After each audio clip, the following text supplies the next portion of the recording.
علي الطهر يا مجدا تسامى يا مدار الحق يا معنى الخلود. اعوذ باللہ من الشیطان الرجیم. بسم اللہ الرحمن الرحیم. الحمد لأہلہ والصلاة علی اہلہا اما بعد فقد قال اللہ الحکیم فی کتابہ الکریم وہو اصدق الصادقین وقولہ الحق. بسم اللہ الرحمن الرحیم. قل ما یعبأ بکم ربی لولا دعاؤکم. اللہ نے اپنے حبیب محمد مصطفیٰ صلی اللہ علیہ وآلہ وسلم سے یہ ارشاد فرمایا، اے ہمارے حبیب، بندگان خدا کو یہ پیغام ہماری طرف سے پہنچا دیجئے کہ خدا کا ارشاد ہے، ما یعبأ بکم، قل ما یعبأ بکم ربی لولا دعاؤکم. اے بندگان خدا، اگر تمہاری دعائیں نہ ہوتی تو خداوند عالم تمہاری پرواہ بھی نہ کرتا. یہ آیہ کریمہ کی دعا کی عظمت و اہمیت پر بہت زیادہ زور ڈال رہی ہے. عظمت و اہمیت کا بخوبی اندازہ ہو رہا ہے، یعنی دعا کی یہ اہمیت و عظمت ہے. اسی کے پیش نظر ہم دعائے کمیل، جو عظیم دعاؤں میں سے معرفت کا ایک خزانہ ہے، بندے کے لیے ایک سلیقہ ہے، بندے کے لیے ایک طریقہ ہے کہ ہم اپنے پروردگار کی بارگاہ میں اپنی حاجتوں کو لے کے کیسے اپنے دل کو اس کے ذکر کی یاد سے کیسے مانوس کریں. اور جب ہمارا دل اس کے ذکر کی یاد سے مانوس ہو جائے گا تو کوئی چیز کائنات کی ہماری نگاہ میں بہت بڑی رہ ہی نہیں جائے گا. اس لیے کہ جب انسان کا دل ذکر خدا سے پر ہو جاتا ہے، یاد خدا سے زندہ ہو جاتا ہے، تو جو انسان اپنے محبوب یعنی اپنے پروردگار سے طلب کرتا ہے، خداوند عالم اپنے بندے جو خدا کا محبوب بن گیا ہے اس کے ذکر کی بنیاد پر عطا کر دیتا ہے، دے دیتا ہے. اس لیے ہم دعائے کمیل کے آج انشاءاللہ اس فقرے کے سلسلے میں بات کریں گے، جس میں امیر المومنین علی بن ابی طالب علیہ السلام ارشاد فرماتے ہیں، وَاسْتَشْفِعُ بِكَ اِلَى نَفْسِكَ، اور تیری ذات کو ہی تیری بارگاہ میں شفیع بنا رہا ہوں. تیری ذات کو ہی تیری بارگاہ میں، یعنی تیری بارگاہ میں آنے تک کا میرے پاس وسیلہ تیرے علاوہ بھی کوئی نہیں ہے. تیری ذات ہی ہے، میں تیری بارگاہ میں تیری ذات کا ہی واسطہ دیتا ہوں. اور یہ بات امیر المومنین علیہ السلام نے دوسری دعاؤں میں بھی، جیسے دعائے صباح، اس میں بھی اس بات کا امیر المومنین نے ذکر کیا ہے، یا من دل علی ذاتہ بذاتہ، اے وہ پروردگار جس کی ذات ہی اس کی ذات پر دلیل ہے. تو اس لیے یہاں پر دعائے کمیل کے سلسلے میں جب بندہ اپنے پروردگار عالم کی بارگاہ میں دعا کا سلسلہ کرتے ہوئے پہلے تو معرفت کے درجوں میں وہ درجہ حاصل کرتا ہے اور معرفت میں کھو جاتا ہے، چونکہ دعا کے ذریعے، دعائے کمیل کے ذریعے جو انسان کو معرفت حاصل ہوتی ہے وہ بہت عظیم معرفت ہے. چونکہ اس میں عظیم فقرے ہیں، اگر ان کو انسان سمجھ لے، پروردگارہ میں تجھے تیری رحمت کے واسطے سے سوال کرتا ہوں کہ جس نے ساری کائنات کو گھیر رکھا ہے، واقعاً رحمت خدا سے یہ پوری کائنات پر ہے، اور یہ رحمت ہی کا تو تذکرہ ہے، یہ رحمت ہی کی تو بات ہے کہ جو بندہ گناہ پہ گناہ کرتا رہتا ہے، بلکہ یہ کہیے کہ ربوبیت کا مذاق اڑاتا رہتا ہے، اور پھر بھی پروردگار عالم اسے اپنی رحمت میں گھیر لیتا ہے. لہذا آج اس فقرے، چونکہ جب بندہ یہاں تک پہنچ جاتا ہے، پروردگارہ میں نے اپنے دل کو تیرے ذکر کی یاد سے مانوس کر لیا ہے، اب بندہ آگے امیر المومنین دعا کی قبولیت ہونے کے سلسلے میں ایک انداز دعا، ایک انداز طریقہ اور بیان کرتے ہیں اور کہتے ہیں کہ اگر چاہتے ہو خداوند عالم کی بارگاہ میں تمہاری حاجتیں پوری ہو جائے تو خداوند عالم کی بارگاہ میں کہو، وَاسْتَشْفِعُ بِكَ إِلَى نَفْسِكَ، اور تیری ذات کو ہی تیری بارگاہ میں شفیع بنا رہا ہے. شفیع کا مطلب کیا ہے؟ شفاعت کا مطلب کیا ہے؟ ہم اس پر تھوڑی سی توجہ دیں کہ شفاعت کا مطلب کیا ہے. شفاعت کے معنی ہے کسی قدرت مند اور طاقتور کا ضعیف و ناتواں وجود کی مدد کرنا، کسی کمزور کی مدد کرنا، کسی طاقتور کا کسی کمزور کی مدد کرنے کو شفاعت کہتے ہیں. اور پروردگار عالم کے سامنے ساری کائنات کمزور ہے، اور اس اعتبار سے بھی کہ اگر ہم خدا کے علاوہ کمزوروں کے دروازے پہ جاتے ہیں تو کمزور اپنی بساط کے اعتبار سے ہماری مدد کرتا ہے۔ اور ایک جگہ دعا کے ہی سلسلے میں یہ دعا بھی امیر المومنین کی ہی ہے، جس میں امیر المومنین نے دعائے افتتاح کا فقرہ ہے، جس میں امیر المومنین علیہ الصلاۃ والسلام یہ دعائے افتتاح جو رمضان المبارک میں روز پڑھی جاتی ہے، اس کے معنی و مفاہیم بھی عظیم ہے۔ اس میں امیر المومنین علی ابن ابی طالب علیہ الصلاۃ والسلام ارشاد فرماتے ہیں،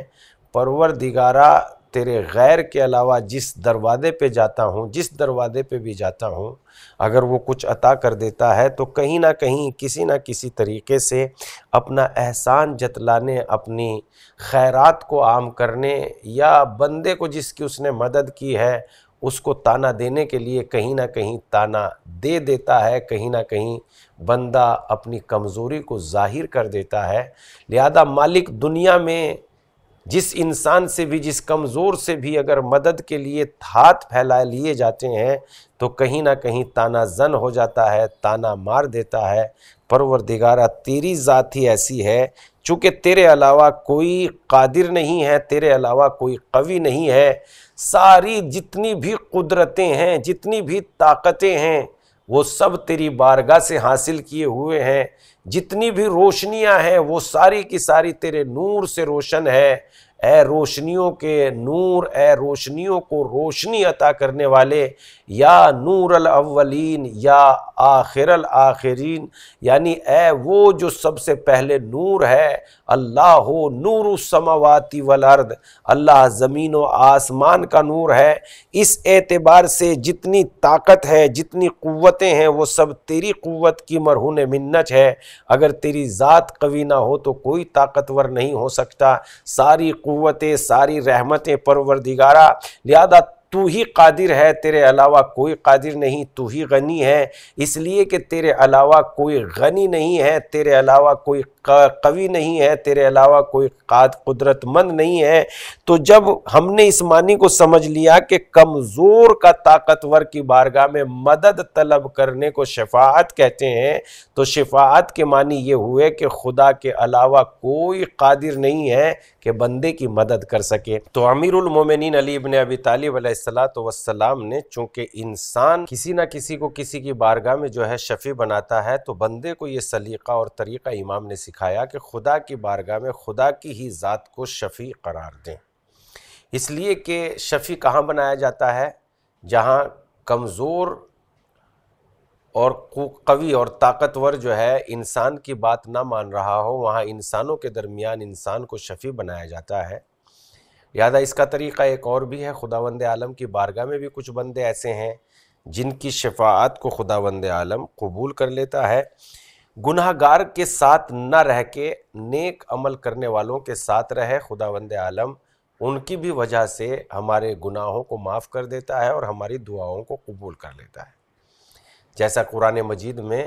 اللہ نے ارشاد فرمایا، توبوا الی اللہ جمیعا ایھا المؤمنون لعلکم تفلحون، اے صاحبان ایمان، یا ایھا الذین آمنوا توبوا الی اللہ جمیعا ایھا المؤمنون لعلکم تفلحون، اے صاحبان ایمان اللہ کی بارگاہ میں اکٹھے ہو کے اللہ کی بارگاہ میں آؤ، توبہ کرو، لعلکم یفلحون، خداوند عالم تمہیں کامیابی شاید اسی طریقے سے عنایت کر دے، یا ایھا الذین آمنوا توبوا الی اللہ جمیعا ایھا المؤمنون لعلکم تفلحون، شاید خداوند عالم تمہیں یوں ہی کامیابی عنایت کر دے۔ تو نیک لوگوں کے ساتھ رہنا اور برے لوگوں سے بچنا تاکہ اللہ کی شفاعت حاصل ہو جائے، اور نیک اعمال انجام دینا، چونکہ جب تک انسان نیک اعمال انجام نہیں دے گا تو خداوند عالم کی بارگاہ میں زبانی گڑ گڑانا اور زبانی یہ کہنا پروردگارہ میں تیری ذات کو تیری بارگاہ میں شفیع بنا رہا ہوں، یہ بے معنی سی بات ہے، اس کے کوئی معنی نہیں ہے۔ بلکہ خدا کی بارگاہ میں جب انسان اللہ کی بارگاہ کے اس رتبے تک پہنچ جائے کہ پروردگارہ میں تجھے تیری بارگاہ کا شفیع قرار دیتا ہوں، تو انسان اس کے کہنے سے پہلے اپنے گناہوں کی توبہ کرے اور نیک کاموں کو انجام دینے کی کوشش کرے۔ قرآن مجید میں بھی یہی بات کہی گئی ہے، لہذا قرآن مجید سورہ مبارکہ مدثر آیت نمبر 38 اور 48، ارشاد ہوتا ہے کل نفس بما کسبت رہینہ، ہر انسان، ہر نفس اپنے اعمال میں گرفتار ہے، الا اصحاب الیمین، مگر وہ لوگ جو نیک ہیں، یعنی جن کا نامہ اعمال ان کے دائیں ہاتھ میں ہوگا، اور انہی کا نامہ اعمال ان کے دائیں ہاتھ میں ہوگا جنہوں نے نیکیاں انجام دی ہیں۔ وہ جنتوں میں رہ کر آپس میں سوال کر رہے ہوں گے، فی جنات یتساءلون، وہ جنتوں میں رہیں گے، باغوں میں رہیں گے، اور پوچھیں گے، سوال کریں گے، عن المجرمین، وہ مجرمین سے سوال کریں گے، ما سلککم فی السقر،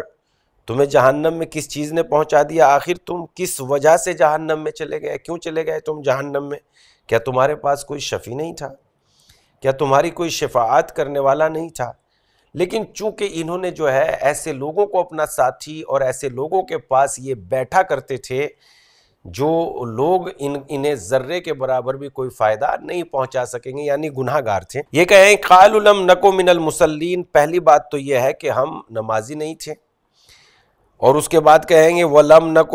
نُطْعِمُ الْمِسْكِينَ، اور ہم فقیر و غریب و مسکین کو کھانا نہیں کھلاتے تھے، وَكُنَّا نَخُوضُ مَعَ الْخَائِضِينَ، اور ہم برے کاموں میں شامل ہو جایا کرتے تھے، یعنی برے کام کرنے والے لوگوں کے ساتھ ہم شامل رہا کرتے تھے، اور ان کے ساتھ شامل رہ کے ہم یہ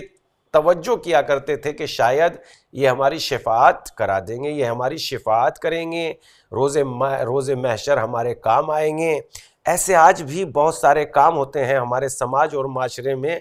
جو نیک کاموں کا لباس اوڑھ کے اپنے ہاتھوں میں نیکیوں کا گویا علم اٹھائے ہوئے ہیں، دراصل کہ وہی لوگ جو نیکیوں کا علم اٹھائے ہوئے ہیں وہ نیکیوں کے پردے میں ان لوگوں کو گناہوں کی جانب لے جاتے ہیں جو مثلاً سمجھتے ہیں کہ یہ عمل ہمیں شفاعت عطا کرے گا، اس عمل کے ذریعے سے ہماری بخشش ہو جائے گی۔ وہی عمل جس کو وہ بخشش کا ذریعہ سمجھتے ہیں وہی عمل ہمارے لیے وبال جان بن جاتا ہے، ہمارے لیے وہی عمل جہنم میں جانے کا سبب بن جاتا ہے۔ وہی بات قرآن مجید میں کہی جا رہی ہے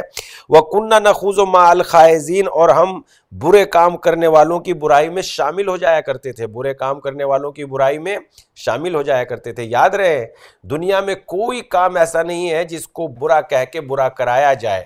دنیا میں ہمیشہ سچائی کی وجہ سے دھوکہ کھایا جاتا ہے۔ اگر انسان کسی پہ وشواس کرتا ہے، کسی پہ بھروسہ کرتا ہے تو وہ اس بنیاد پہ دھوکہ کھاتا ہے کہ اس نے اس پہ بھروسہ کیا ہے، ورنہ دنیا میں کوئی کسی کو دھوکہ نہیں دے سکتا۔ یہ لوگ بھی چونکہ یہ نیکیوں کا علم اٹھائے ہوئے ہیں، دوسرے لوگوں کو جبکہ وہ جانتے بھی ہیں کہ یہ جو باہر مثلاً لوگوں کے سامنے نیکیوں کا علم اٹھائے ہوئے ہیں یہ در پردہ کتنے حقیر اور کتنے گناہ گار ہیں یہ جانتے ہیں، مگر انسان جس کا ساتھی بن جاتا ہے اسے چھوڑنے کو تیار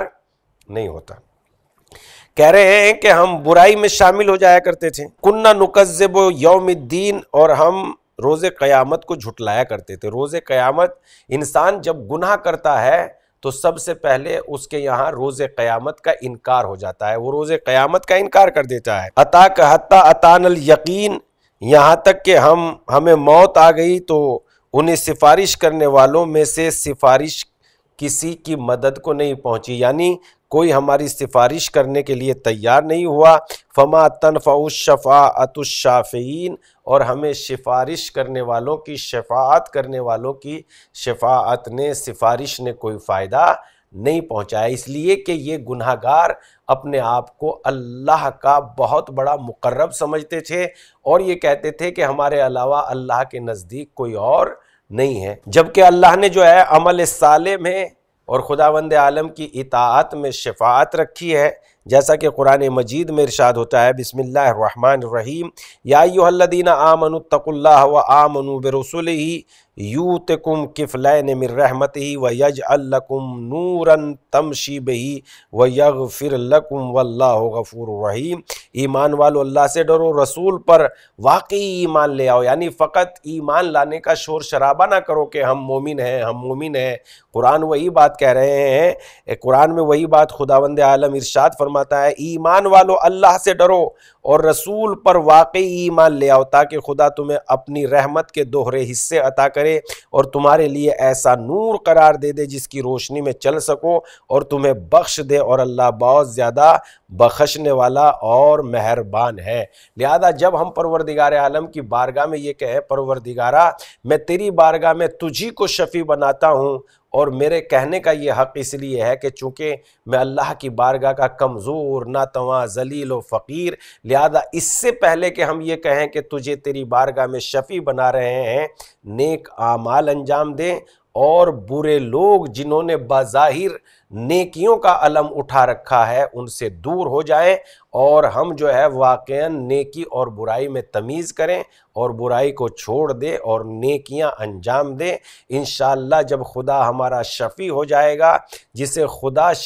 کی شفاعت خدا خود کرے، اس کی شفاعت کوئی رد نہیں کر سکتا۔ امیر المومنین علی بن ابی طالب علیہ السلام نے دعائے کمیل کے اس فقرے میں وَاسْتَشْفِعُ بِكَ إِلَىٰ نَفْسِكَ، پروردگارہ میں تیری ذات کو تیری بارگاہ کا شفیع بنا رہا ہوں، انسان کو دعا کے قبول ہونے کا ایک انداز اور بتایا کہ دعا کے قبول ہونے کا طریقہ یہ ہے کہ ہم اچھے کام انجام دیں اور برے لوگوں کے ساتھ اٹھنا بیٹھنا چھوڑ دیں جنہیں یہ گمان ہے کہ خدا ان پر عذاب نازل نہیں کرے گا۔ لہذا خدا کا ثواب اس کی اطاعت میں ہے، باتیں بنانے میں نہیں ہے۔ اللہ کی بارگاہ میں دعا کرتے ہیں کہ دعائے کمیل کو ہمیں سمجھنے اور اس پر عمل کرنے کی توفیق عنایت فرمائے۔ انشاءاللہ پھر ہم دعائے کمیل کے اگلے فقرے کے ساتھ آپ کی خدمت میں حاضر ہوں گے۔ تب تک کے لیے خدا حافظ، والسلام علیکم ورحمۃ اللہ۔